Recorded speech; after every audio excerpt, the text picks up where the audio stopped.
Good morning. Good morning, everyone. Welcome to the Tennessee State Library and Archives. My name is Jamie Ritter. I'm the State Librarian and Archivist.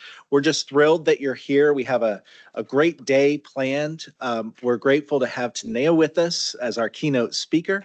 We're also hosting a conservation clinic. So those of you that brought in items from your family's history, we can assess them, let you know how to take care of them, and give you a little bit more historical context around that if we can. And then we also have a transcribe-a-thon that we're doing. We have computers set up in our classroom for anyone that wants to go in and take a look at old vital records and help us transcribe those. So a great day planned. I can't thank our staff enough for bringing this all together and making this happen. They're just a wonderful group. For those of you that do not have a library card, they are free. You can get them at our reception desk in the lobby. So please take us up on that, and they will get you into our parking garage, so you know, in addition to accessing our reading room. Please take time to look at our exhibits if you haven't seen them out in the lobby. Our Dear Governor exhibit is still up, which highlights correspondence from past governors to constituents, presidents, world leaders. It's really fascinating. And of course, we always have our founding documents and Tennessee history exhibit up, so you can take a look at that as well. I want to take a moment to thank the Friends of the Tennessee State Library and Archives. They're a wonderful group. All of you that are members of the Friends, please raise your hand. Terrific. Thank you. Yeah, thank you. They support us in so many ways. This past year, they help us acquire some really precious collection items in purchasing those for us. They've helped to bring Taneya here today and help this event. And I want to introduce you to Bill Hickerson, who is the current president of the Friends, and just let him talk to you a little bit more about what this group does and why you might consider becoming a member if you're not a member, to help support the work the Friends does, which is to support the work that we do here. So Bill, come on up.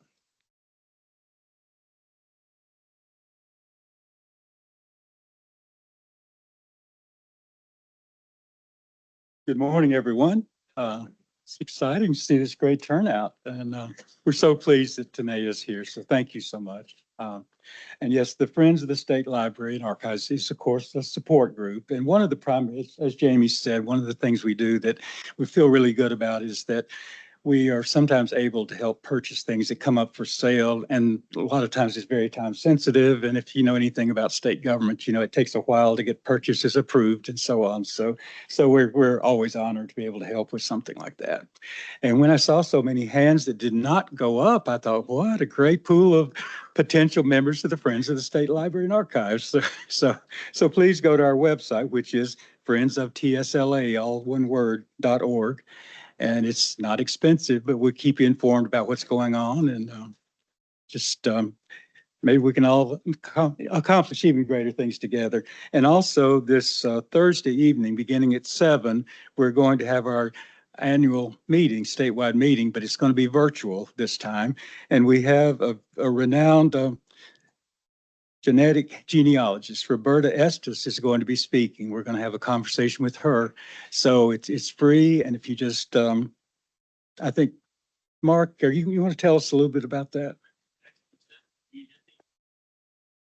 Mm-hmm. Right.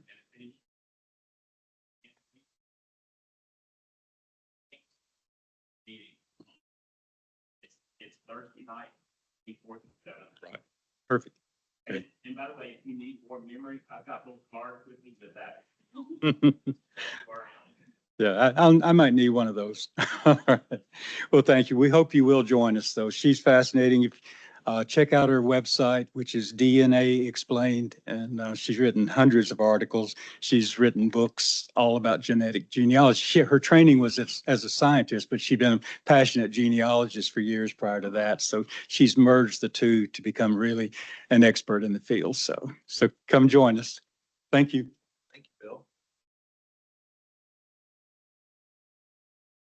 All right. Well, I mentioned how how important our staff are to helping us bring this event together. Gordon Belt is the director of our public services, and Gordon really is the glue that binds and the person that brings this all together. So, Gordon, if you wouldn't mind coming up and introducing our speaker, and thank you for the work that you do.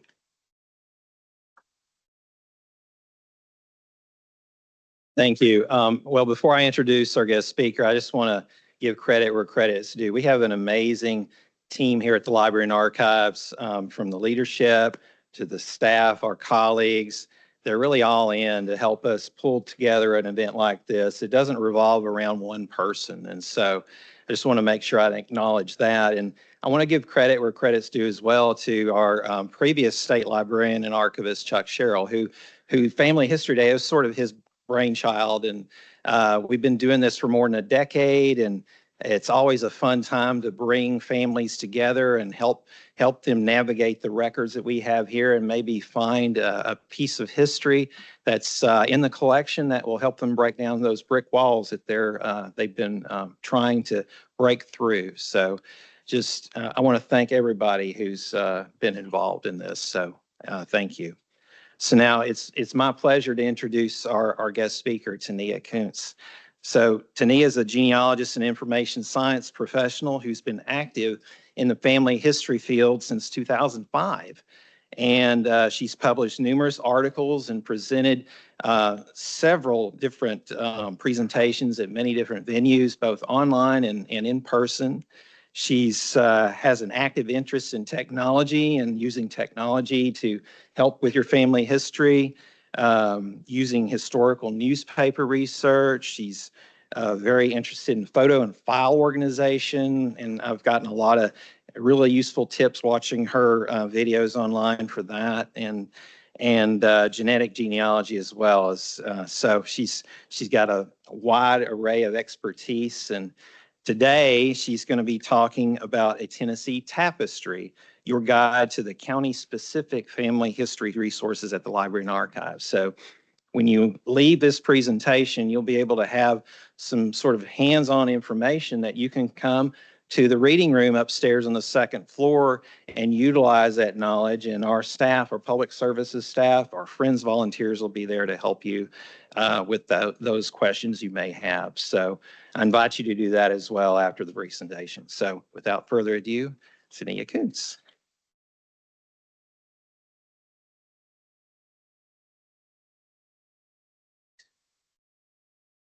Right. Thank you, Gordon, and thank you, everyone. I appreciate you being here. Can y'all hear me all right?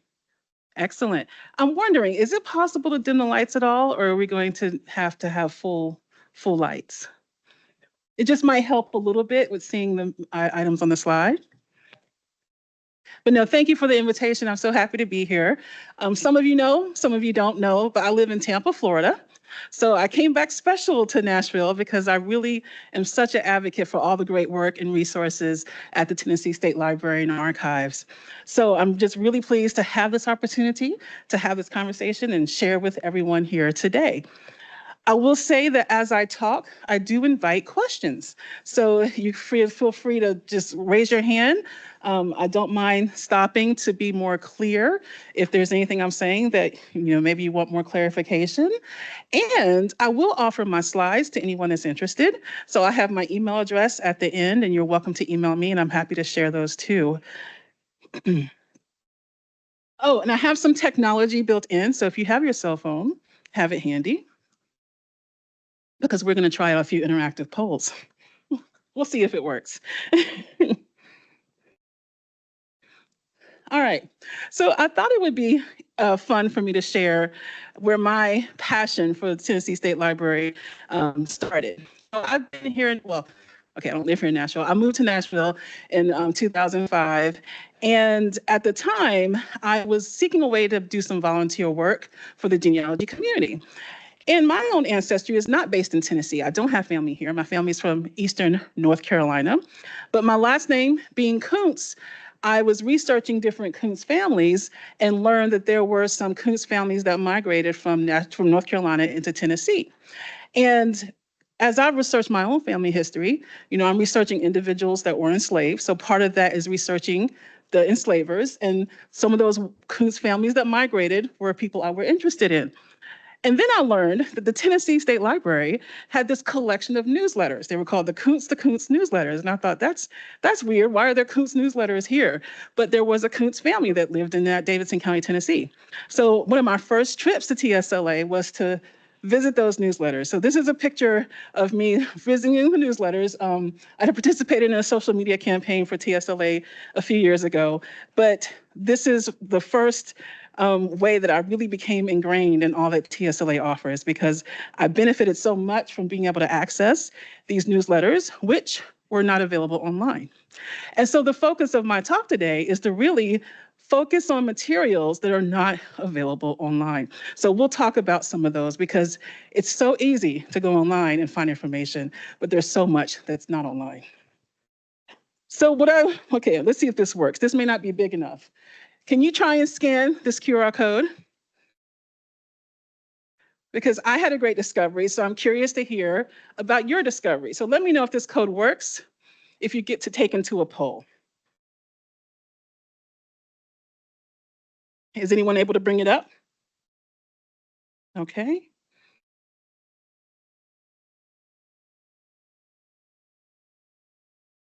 Give you a moment. I'm sorry, I should have made this one bigger. I have a couple more that are bigger, but. All right, I'm gonna try to show us our responses. Okay, Becky's gonna try to scan it.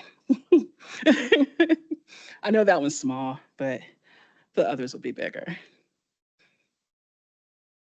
All right, so I'm gonna switch over and show us our responses. So give me one moment to share my screen. Share my screen. Go over here and see if I can get this to work. I'm so used to having a mouse.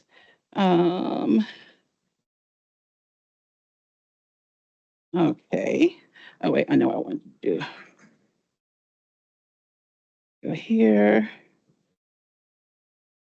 Okay, we have some responses. Let's see. So I asked, have you made an exciting family history discover using the records here at TSLA? And so, well, this isn't expanding. 48% said yes. Oh, darn. Well, if 48% said yes, then we're going to guess 52% said no, right? Going to make me do math on a Saturday morning. So for anyone who said yes, would you care to share one of your discoveries? Feel free to. Yes, Nicole.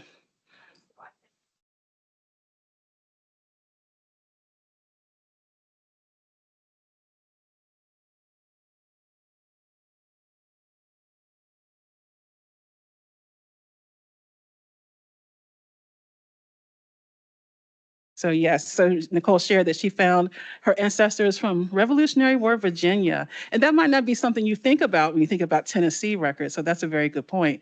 Anyone else care to share? Yes, sir.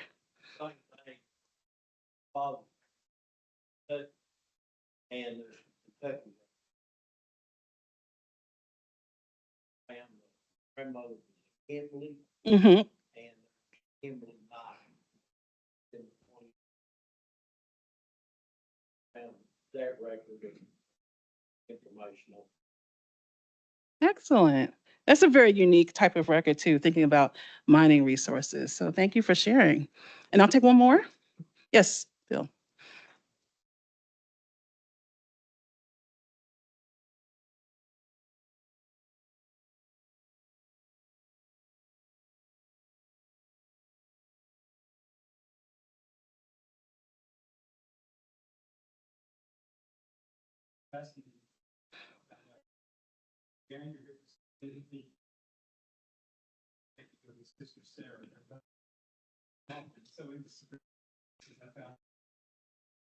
All right. So Bill shared Supreme Court cases. Yes, ma'am.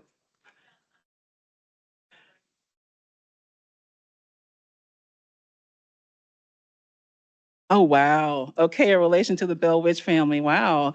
Very interesting, right? And I like how you shared. Did you want to say something?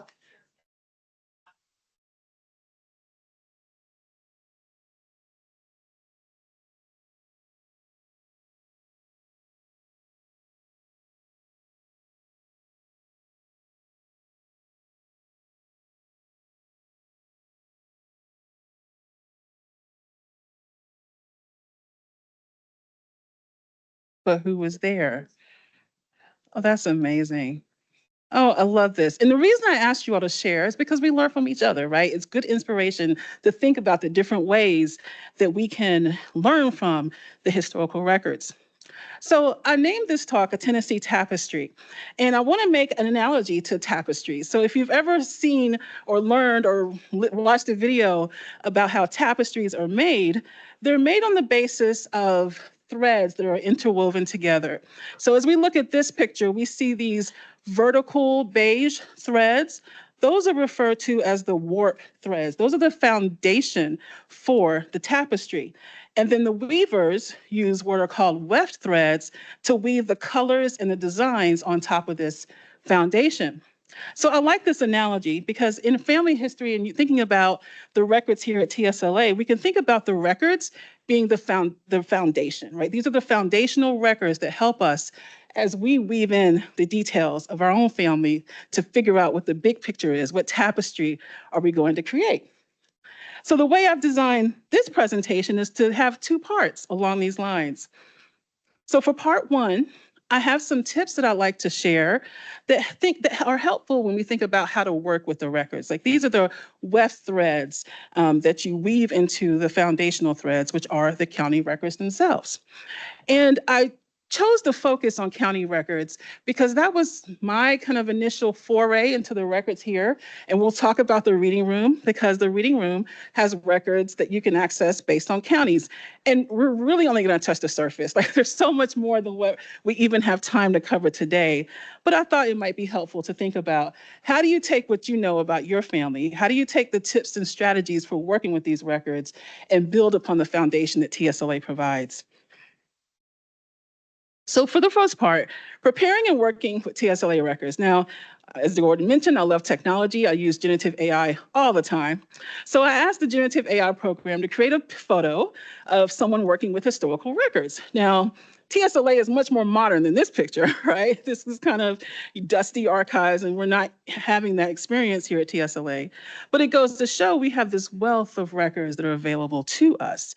And so I have a few strategies to consider when you're working with records. First and foremost, as I mentioned earlier, there's so much that is not available online. You may have seen this image before, but this is an image of an iceberg, and a genealogy society in California made this several years ago in order to help convey the message that what we get on the internet is just the tip of the iceberg. You know, there's been estimates of how much is not available online and how much is online. I've seen ranges of 10 to 25% of records are available online. So just think about how much is not available online. And we need to use our libraries. We need to use our archives and our courthouses to access these records because they're important to help us make discoveries. And when we think about why these records are not online, there are a myriad of reasons.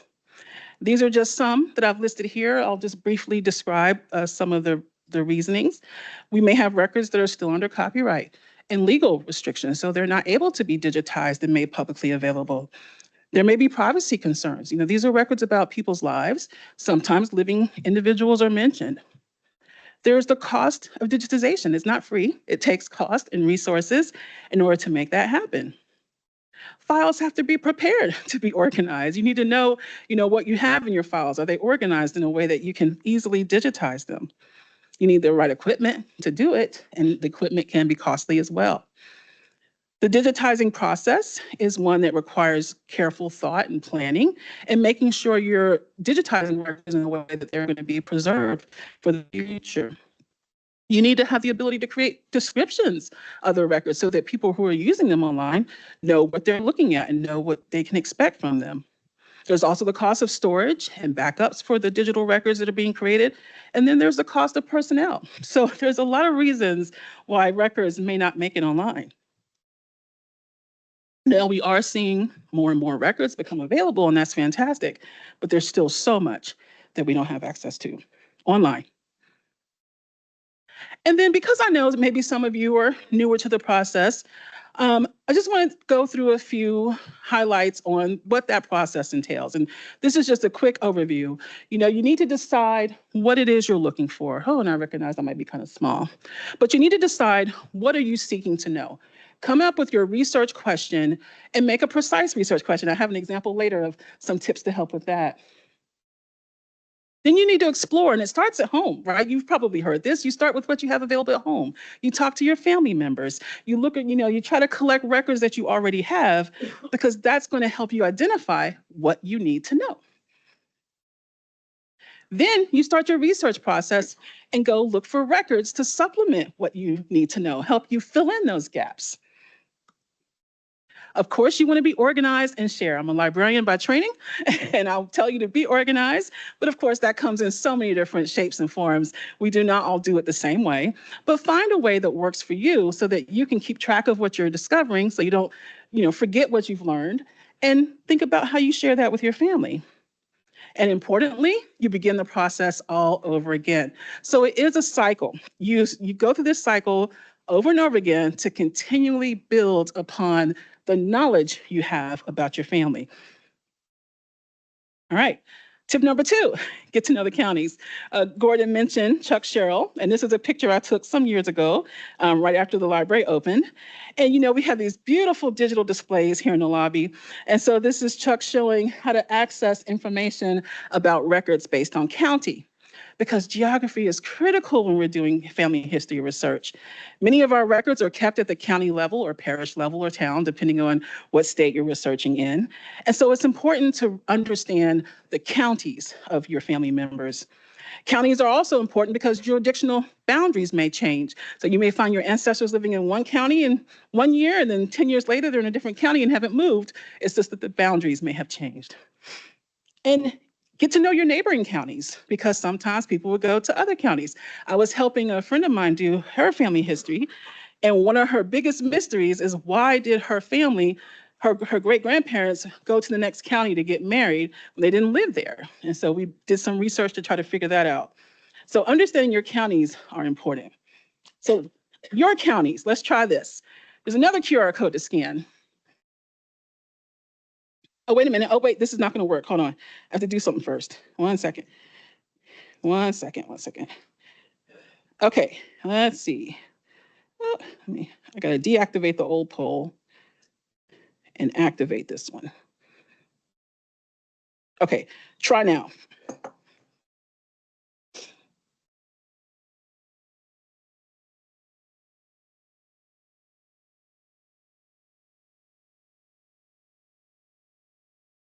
Right. Has the poll come up? Did it ask you for your county? All right. So let's try to switch over and see what our counties look like. Let's see, share screen.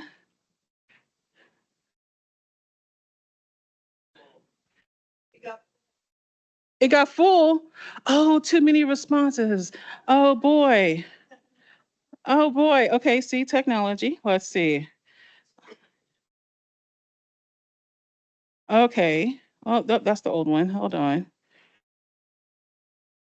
Oops. Don't want to turn off the camera. Oh, this one isn't showing activated on here. Okay, it did something. So lots of Davidson, but it got full. Okay, I'm using the free plan, y'all, so there's limits. But then, oh, you're not seeing it. Okay, hold on. Let me see. How do I project this on screen? Okay. Okay, I don't know how to project it on the screen, but I'll tell you, we have a lot of Davidson County, and we have, let's see, Williamson, Bedford, Rutherford, Montgomery, Shelby, Washington, Coffee, Stewart, Lawrence, Smith, New Jersey. Okay, somebody has a county in New Jersey. Hamilton, Jackson, Perry. All right, but a lot of Davidson. I'm sorry you can't see it, but it's a word cloud. So the more responses there are for a county, the bigger the county. So yeah, Davidson is definitely the county, which makes sense, right? We're in Nashville, Tennessee. But yeah, knowing your counties are important. So y'all are on the ball. You know what counties that you're doing. All right, so let me go back to the presentation. where I can see it. Okay. Another tip, you want to provide details about your family. And, I help a lot of researchers explore their family history. And it's always interesting when I have someone who says, oh, I'm looking for information about my grandfather. And they stop there, right? So you want to tease out more information. And for example, here I'm looking for the parents of my ancestor, Solomon Koonce in Fayette County, Tennessee. Looks like a reasonable question, but we can enhance this. Tell us more about Solomon. So Solomon had 3 siblings. Let's just say their names are Isaiah, Ruth, and Ezekiel. And with his wife, Amy, had 5 children, Matthew, Mark, Luke, John, and Sarah, right? And he died in 1928. That's completely made up. But the idea is you want to give context about the family members. Why?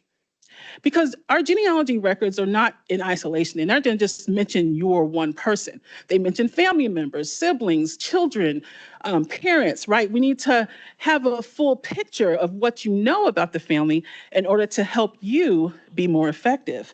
And because these details are going to help you also find them in records. So the more context you can share when you're asking questions about your family members, the more helpful it is. Like even to the staff here at the State Library or anyone who's engaging in helping you, share a little bit more context, and that will definitely go a long way. All right, tip number 4. Explore the TSLA catalog. There is so much information available on the TSLA website. And so we can use the library catalog to find county-based records that will help us. So if you're on the Library and Archives site, there is a link that takes you straight to the catalog. And once you're on the catalog, you have a variety of ways to search across or browse that information. So when you visit the catalog, one of the first fields you can choose is what is it that you want to search? You can choose to search everything, or you can be more specific and choose a format like books or audiovisual materials, right? Or maps. You can choose what field you want to search. So you can choose all fields, so you just put in your word and no matter where it appears, it will find it. Or you can be more specific and say, well, I want to find this term in the title, or I want something by this author. And then you enter your actual term. So definitely taking advantage of the catalog is going to be helpful. And as we think about county resources here at TSLA, you can take advantage of the subject search because every book that gets cataloged could get cataloged with a county, a location. And so there are subject terms for every county in the state. So in this particular example, and I know it might be hard to read, but I've put a search in where I've selected books only. I've selected that I want to search the subject field specifically, and I've put Fayette County in. So there's almost 100 results of items that are cataloged under Fayette County specifically. So you can research those records and see what type of materials are going to be helpful for you at the county level. And then the 5th tip that I have is get the details of the front matter. So I'm focusing on things that are not online. So when we're talking about dealing with print materials, don't just take a photocopy or take a picture of the page that has your people on it. Take a picture of the information about the book. I cannot tell you I have made this mistake more than once. You think I would know better, and then I go back and I don't remember the book or where I got it from. So you definitely want to capture the front matter. That's going to help you know how to go back and refer to it. It's going to help you document your sources, right, which is so important for your family history. It's going to make it easier when you want to share that information with others because they know where you got it from. So definitely important to capture that front matter when you're dealing with physical items. Yes, sir. Yes.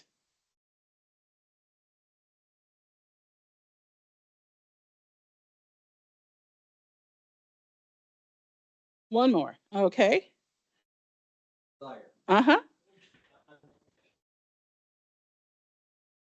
Okay, so what it's going to give you is, here, I'll go to the next screen. Okay, it's going to give you details about the book. So here in the top of this page is Fayette County History of Tennessee. So this is the title of a book because I specifically chose I want books. And so along with the book, you're going to have a call number. And so what you do is you go to the staff and say, oh, I found this book in your catalog. Can you help me take a look at it? This one's probably on the shelf, but if it's not on the shelf, they can retrieve it for you. And they'll show you where to go, how to get to it. But this is the information you'll want to share with them so they can help you get to it. Or if you know what the layout of the shelves, you can go directly to the Fayette County section and look for it, but you can always get assistance. This is physical material. Now, there may be some that are available online, but yeah, these are physical materials. Yes. Yes, you can. So if we look in the corner over here on the, what's this, my left? You're right. There's a histogram, the yellow bars. So that's a filter that lets you choose your date range. So if you have a specific date period, you can edit that. Good question. Yeah, definitely take advantage of the catalog. You know, I'm a librarian. I'm going to tell you use the catalog, but it's your friend. Good questions. All right, so here in this first part, I covered some strategies. So you want to follow the genealogy research process, get to know your counties, provide more details about the family you're exploring, take a look at the catalog, and get the details of any physical items that you're using. So the reason I share these again is to help you be more efficient as you're working with the records. So if we go back to our tapestry analogy, this is the weft threads. These are you weaving your skills and your experience as you work with the foundational records. Any other questions before I move on to the second part? Yes. Yes, please. Mm-hmm.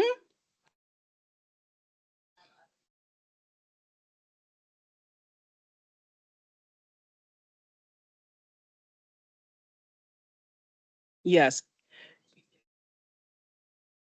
Yes. And the index as well, so you can capture those other names. Also the table of contents, because if you need to come back to that book and you don't have it in front of you, at least you would know how the book is laid out. Now, many times you might find table of contents of books online, but I'd go ahead and do it while you have the item in front of you. Very good tip. All right. So let's talk a little bit about some of the specific county level resources that are available to us here at the Tennessee State Library and Archives. So, you know, we have a beautiful reading room upstairs, and the whole back area of the room is filled with books. And a lot of those books are organized by the county. And I remember when I first came to the old building, I really appreciated that because it was a very visceral way for me to see all the different types of records that we have available to us, specifically the books, the things that I know were not online. So you can access the reading room and look at the different books in the different counties. So I'm going to go through some highlights of different types of resources I found helpful and some of the ways they can contribute to us learning more about our family history.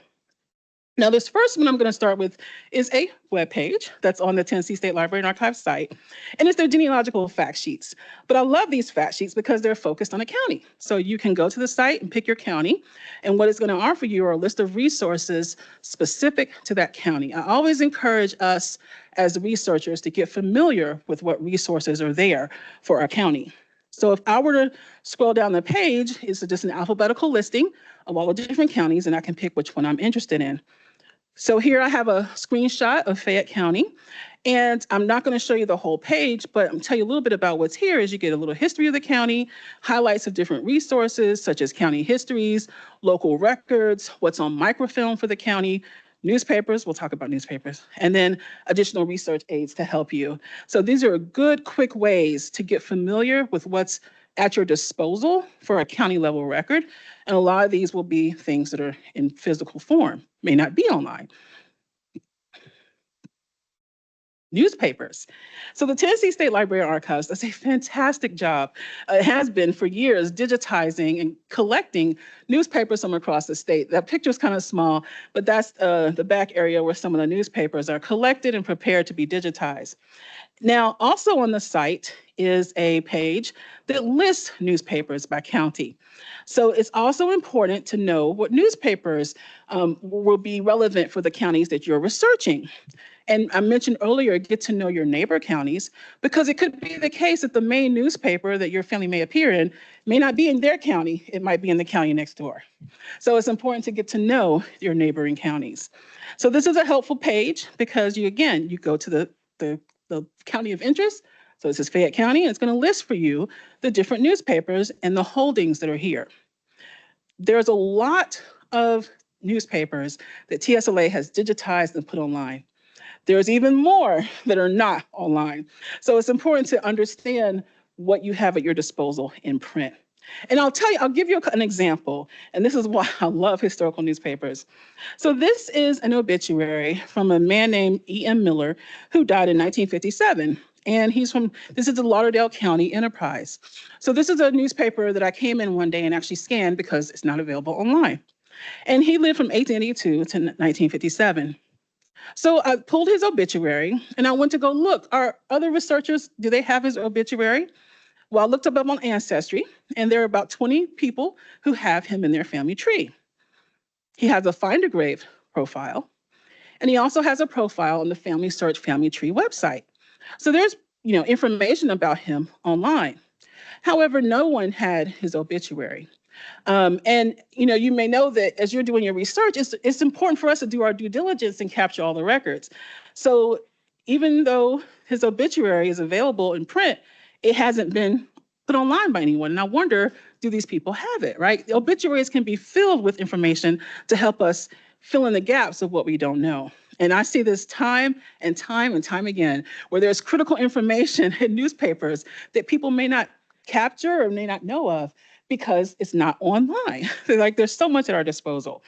And so it's just a good thing to think about. How can I access these materials even when they're not available online? So you want to take advantage of the newspapers that have been microfilmed here at TSLA. Yes, yes.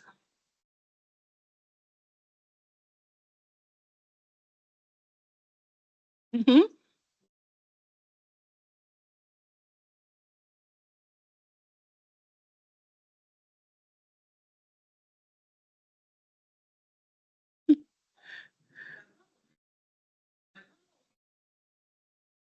Mm-hmm.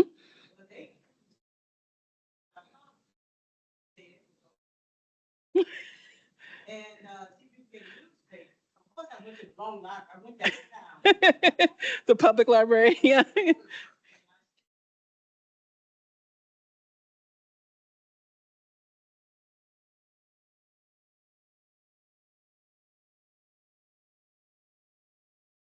Yes,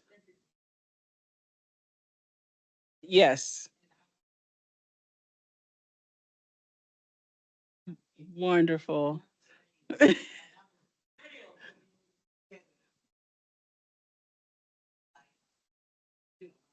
Yes. Oh, thank you for sharing that because it's a perfect example of the ways it can be helpful. Yes, ma'am. Yeah.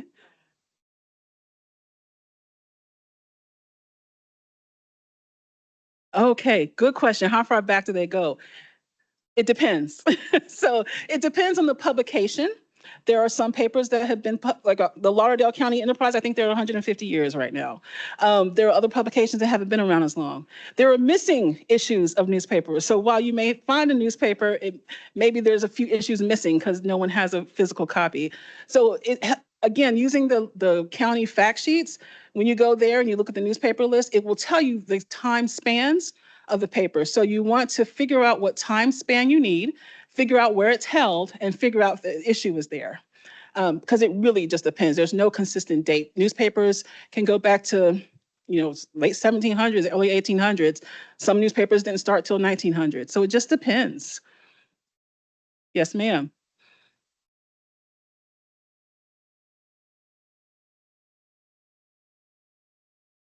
That also depends, right? So cemetery records are not standardized. There are so many different cemeteries and different, what's the one I'm looking for? Headstones in different conditions. So some are worn, some are, and I actually have an example later of worn headstones. Again, it depends. So you need to get familiar with what cemeteries are in your area. Do research to see if you can figure out where your person was buried. If they are, for example, someone who passed away during the time we had death certificates, a death certificate will often list the cemetery location, so you can find the location of where they're buried. But it just depends. You have a follow-up question?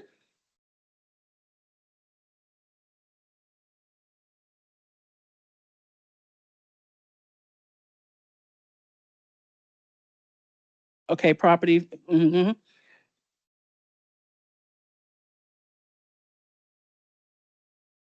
Yeah, yeah.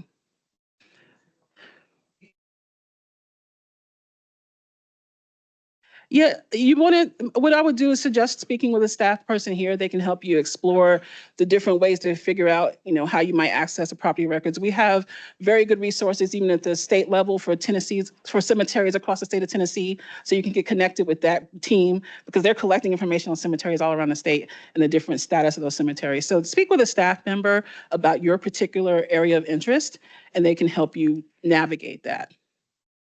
You're welcome. Thank you for the question. Yes, sir. Oh, yes.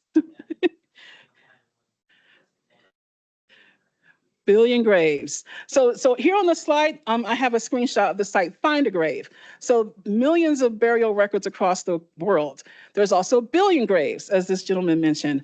Also, millions, they're trying to go for billions of cemetery records across the world. So you have some resources at your disposal online that you can try, but not everybody has a record on those sites. So it takes some exploration.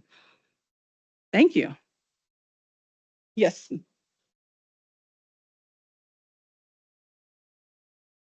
Mhm. I don't know. A staff member will have to tell me. I haven't been here.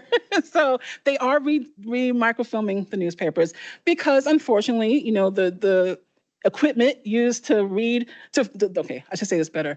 The material that the microfilms were made on and the equipment that it takes to use them have upgraded over time. So they're upgrading the quality of the microfilm. It's going to be better for us as researchers. So a little bit inconvenient right here for a while, but when they're all done, it's going to be good for us. All right. So yes, definitely you want to use those newspapers. I'm glad to hear all the different ways they've been beneficial. Another type of resource that you'll find upstairs are transcribed records. Now, these were records that I started using pretty early on, especially those from the Works Progress Administration. So you know that we had the New Deal and it provided work for millions of people. Well, they had people transcribing historical and genealogical records. So some of these books are upstairs that you can access and use. And TSLA has hundreds of these publications. I did a quick and dirty search in the catalog just for books by the Works Progress Administration. Is more than 650 of them. And if you were to do this search, you have a way to see the breakdown by county. So over on the side, I have a capture of some of those results. So Jefferson County, there's more than 30 books from the Works Progress Administration. Smith County has 14. So you can explore to see if there are any Works Progress Administration transcribed books for your county. Now, I'll tell you, some of those books can be a little fragile. So this is from Blount County, and the page is very thin. And these are typed with typewriters. So there will be typos, there will be mistakes. You'll see things crossed out. There may be inaccuracies. However, it can be really, really helpful to use these because even if these records are now online, what I find beneficial is the ability to browse the page. It can be sometimes so much easier to look for a surname if you can look at it in an alphabetical list than try to search it all the time. So I appreciate these types of records for that reason. So they can be a little interesting to work with, but they can also be very helpful. All right, I'm going to skip my next poll and just ask the question. So don't scan this. Are you a member of a genealogy or historical society? Great, glad to see it. Have you contributed to a publication of a genealogy or historical society? Mark has, Jim has. All right. So where do you get your source material from? What are you putting in those journals? What are you putting in those things? Who wants to share? Yes, sir.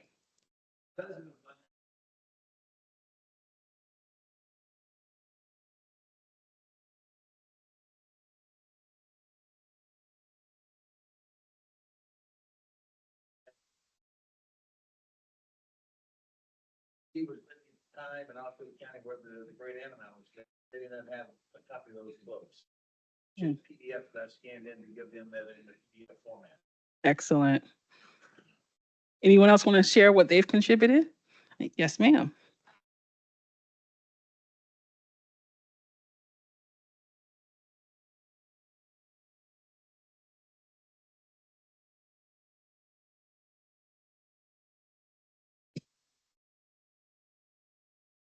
Oh, wow.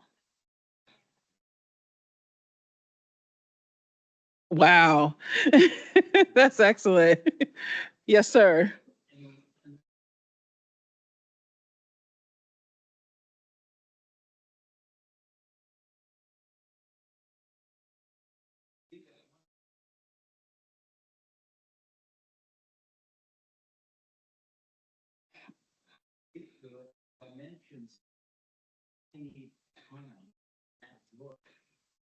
Yes.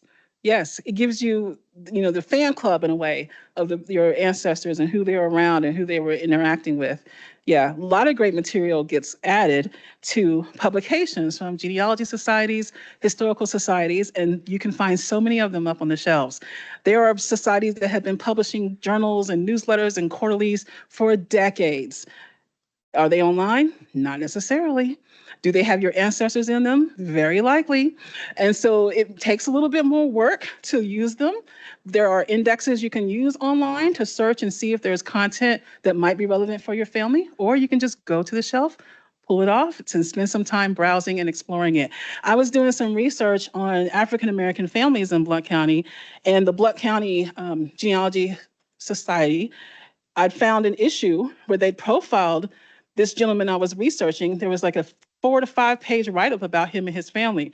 I would not have found any of that online. So you have individuals contributing personal knowledge, firsthand accounts, doing interviews, sharing information from their families in these print publications that we cannot get to online. So try not to reinvent the wheel. Take some time to explore what might be there. And here are just a few screenshots of the type of things we'll see in there. So it could be, military information, obituaries. People cut things from the newspapers or share them in the journals, biographical profiles, family pedigree charts, right? So you have so many different types of content that are in these society publications that you may not know about if you're only focused on what's online.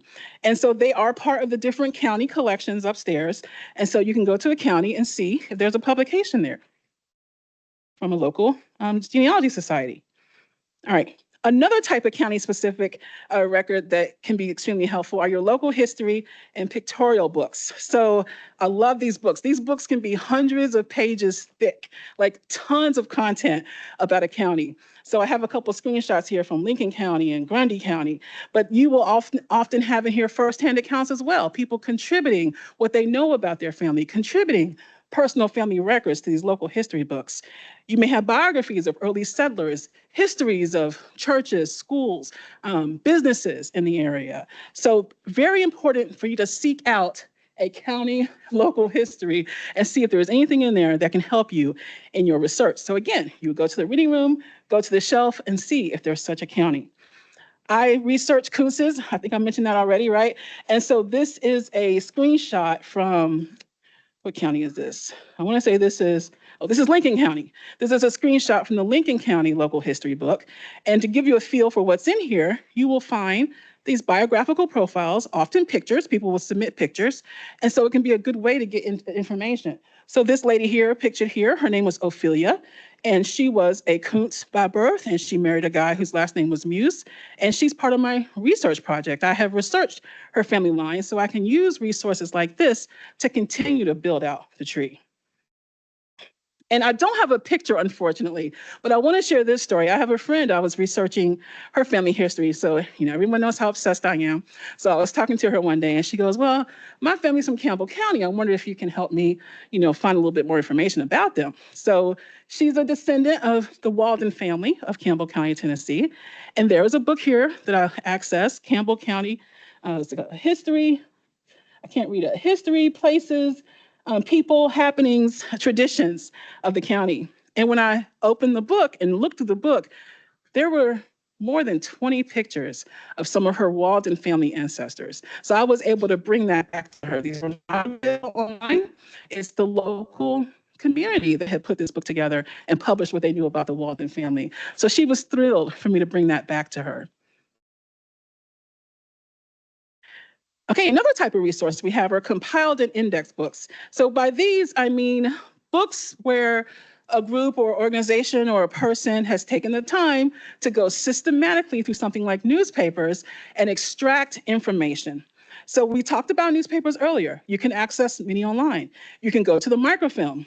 But If you find a newspaper where someone has gone through already, done some work to pull out the details, it can make it easier for you to access what's in the newspaper.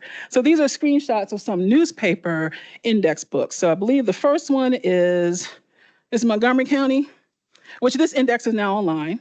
There's also Shelbyville, and I've got a picture of some other books. So these are people who have gone through systematically and pulled out information. Now, the format of what you'll find in these books will vary. So some of them will be indexes. This is simply a name, a page number, very basic information about where you can find that detail in the newspaper.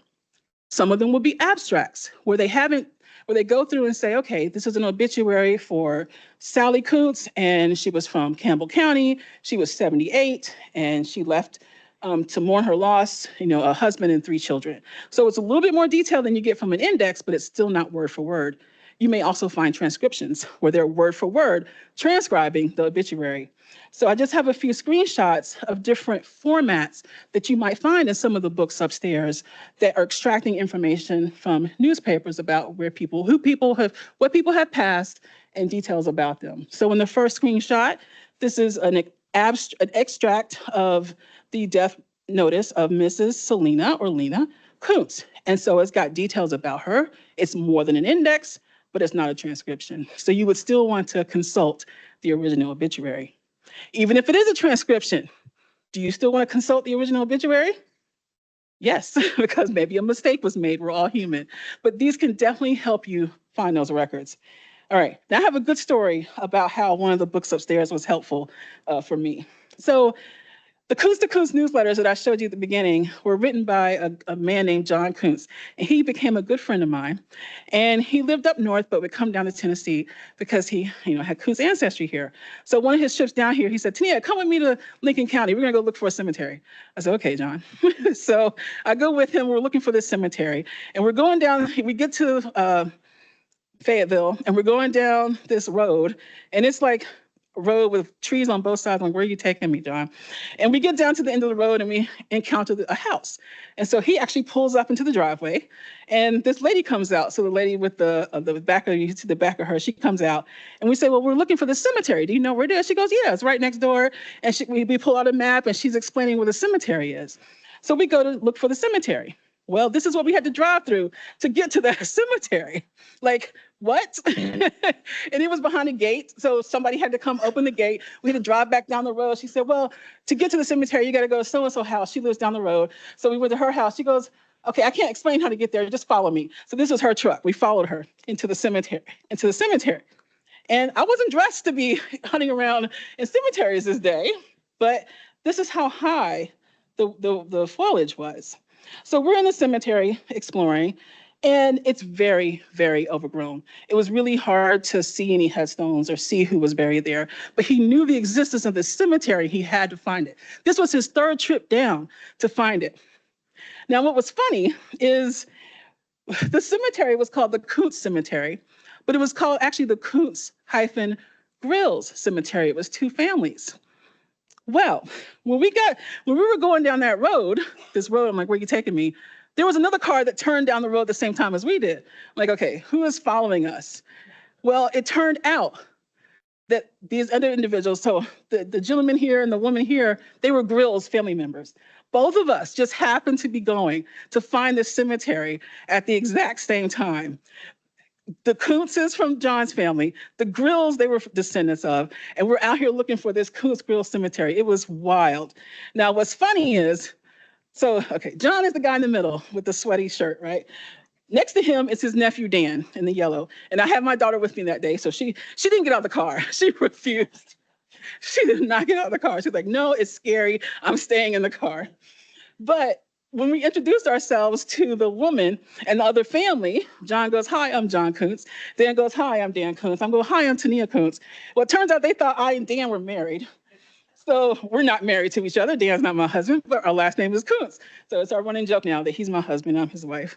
But it was just so interesting to have that happen. So with this particular cemetery, though, because it was so overgrown, we couldn't tell who was buried there. But John found out that there had been a transcription done back in the 70s. So I believe the very next day, I came here because I was on vacation that week. That's how John wrote me to going. And so I came here and was able to go access this book, Cemetery Records of Lincoln County, Tennessee, and adjoining counties. And in there is a transcription that had been done in the years past with the headstones, because then they were accessible. Now they're overgrown. And with that information, I added that to my Koonce survey, created Find a Grave memorials to help document online these families. So before I did this, this information was not online, and if you go to the cemetery, you wouldn't see it either. But a transcription had been done, had been published in a local county resource that I could take advantage of.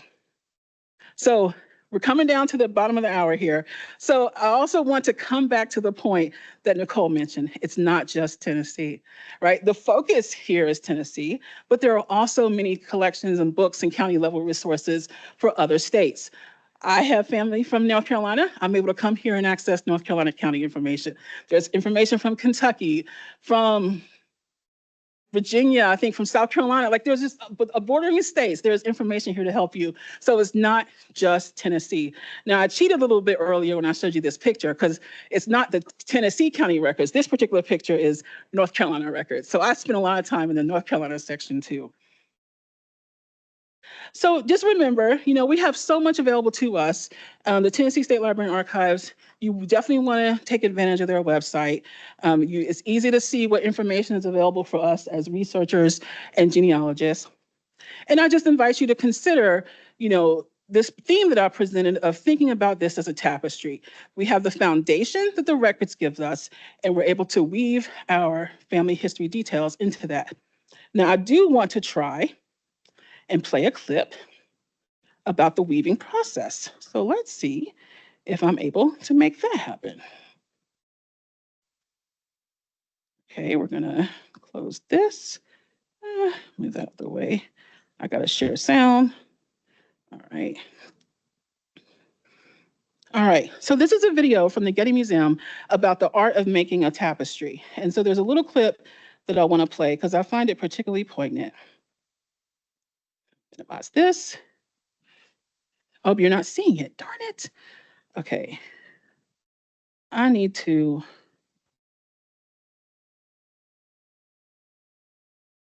Okay, even if you're not seeing it, let me just play it for you because it's the words that matter. But what is being shown is a loom as the weaver is adding these threads of color to it.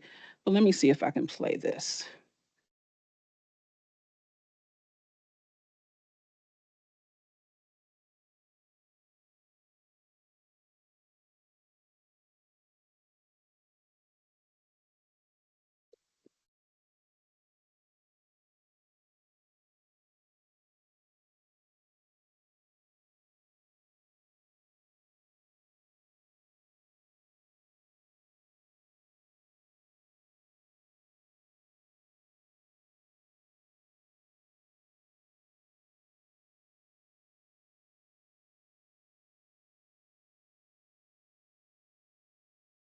Ourselves is what she says.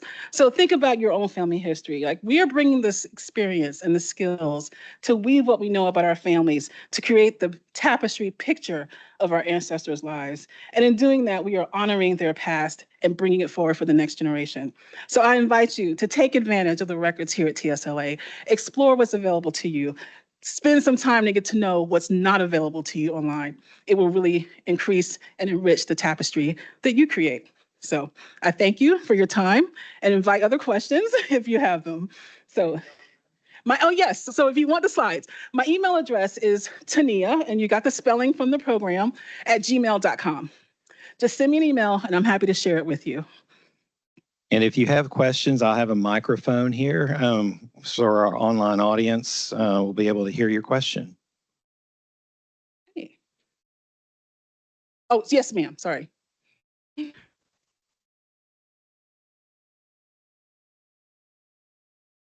And I'll try to repeat it too in case it's helpful. Taneya, thank you so much for your presentation You're welcome. and your expertise. So I have a couple questions for you, if that's okay. They're Yes. interwoven to follow the tapestry metaphor. So I am doing research on the McEwens, who migrated from this area part of the family into Mississippi, where I'm from. Mhm. And so I'm wondering if the neighboring states that you mentioned in this library include Mississippi, you know? Gordon, do you all include Mississippi? I've never researched in Mississippi. We have published resources on Mississippi records. We don't have the actual documents, but we have access to a lot of Mississippi records through Ancestry, and we have free access to that here in the building. So. Yeah. This other question is connected. So I found some information about slave records from the McEwens here in Tennessee and in Mississippi. And in terms of mapping those slave records, so what I found are lists, gender and age. Yes, the slave schedules. Yeah. And what I have also are oral histories from elders who knew stuff. And I'm trying to map those oral histories to the gender and number lists. Yes. Okay. Yes. So I've looked in. I know to look in probate records. Yes. I know to look in wills. Are there any other resources that you can think Yes. of? All right. You. So you want to research the families of those you think possibly enslaved your families. You can start with the same surname. Of course, there were many individuals that did not take on the surname of their ancestor, but it's an easy way to start. Look for anyone who was wealthy, had a large personal estate, a large real estate, because it takes labor to make that happen. And I actually did a presentation a few weeks ago that if you email me, I can send you the link where I really delve into strategies for African-American history. So I go through several resources on that. It's available online. Yes, ma'am. I'm hanging out for a little bit. Yeah, so we can talk afterward. Yes. Taneya, we have a question over Oh, here. yes. Hi, I've got two questions. First of all, I am in possession of family records from Washington County, Okay. oldest county in the state. And I know that like some birth dates are wrong. What do we do to record updated information in publications that, were published in the 50s and 60s Yes. that have wrong information? Wrong information abounds. So what you can do is publish what you know to be more accurate information. And you can publish that a variety of ways. You can publish it on a website. You can contribute it to a shared genealogy platform. You can contribute your records to the archives. You want to get out there what you know. And you can't change what's been done in the past, but at least you can provide this updated version for others to explore it, because we all need to do our analysis of every record we look at, right? So we need to be able to ascertain, does this make sense? How does it compare to other documentation we have? So you can't change what's in the past, but you can contribute what you know now. Okay. Follow-up question. So now I've got all this information. I've got places to go to get more information. I'm clueless about where to start building my family tree. Oh, good question. So I usually recommend a desktop genealogy software program. There's many that you can get to choose from. There are some that you can get for free. So there are applications you put on your computer to build your family tree. Roots Magic, Family Tree Maker is not free. Roots Magic has a free version, but there's a paid version. And Legacy Family Tree Maker you can get for free. Those are the top three, I think, in the industry right now. And you may want to play around with them and see how you feel about them. People choose them for different reasons. And then if you want to share your research online, you could contribute to Ancestry. So we can talk more. I have some additional strategies, but you want to first store it, get it documented and organized for yourself, and then think about how you share it with others. Yes, ma'am. Just to follow up to your question, I also recommend Family Search. It's free with Latter-day Saints. Yes. And if before you leave today, if you have Family Search, there's that app will allow you to scan for relatives in this room. So I'm scanning right now to find out if I have any relatives in this room, if you have it on. And I've already found one, and you're going to be really surprised because my great-grandmother was a Koonce. No. Yes. What was her Yes. name? Now, the other question I have to the lady here that just stood up, are you familiar with the mayor of Franklin during the Civil War? He was a McEwen. Yeah. Okay. Just want to make sure she knew that. Oh my gosh, we Then- have to talk about your great grandmother. Yeah. Then my other question has to go to I hate to do this to you. I hate to do this, or maybe to Trey Hargett. What is the state of Tennessee doing, or if they are doing anything? Lyman Draper was a consummate collector of early Tennessee history. He had a big trunk and he put everything in it. And then before he could compile that information, he died. And so all of that information went to Wisconsin. What are we doing for the state of Tennessee to get that information back? Or what kind of partnerships do we have now with the state of Wisconsin to get a lot of that material back? So those records are in the state of Wisconsin, Wisconsin Historical Society. We have the microfilm version of those records. So we're not going to have the originals, right? I'm not aware of any initiatives at the moment to bring any of that back.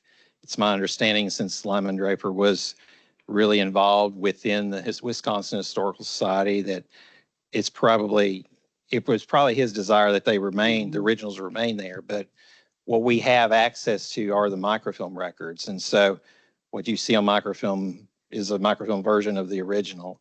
And, it's tough to read. He had terrible handwriting. and it's reading cursive handwriting is a lost art. It's even worse when you have a person who can't write very well. So, with their handwriting. But I've dug into those records myself. They're fascinating look into early Tennessee history. For those that don't know, Lyman Draper he had interviewed a lot of not only the early settlers of Tennessee, but their descendants. And so he compiled these just incredible stories of their travels, their engagements with the native populations, with in military engagements. So if you trace your ancestors, someone back in that time frame, the Lyman Draper papers are a great resource. So, Great.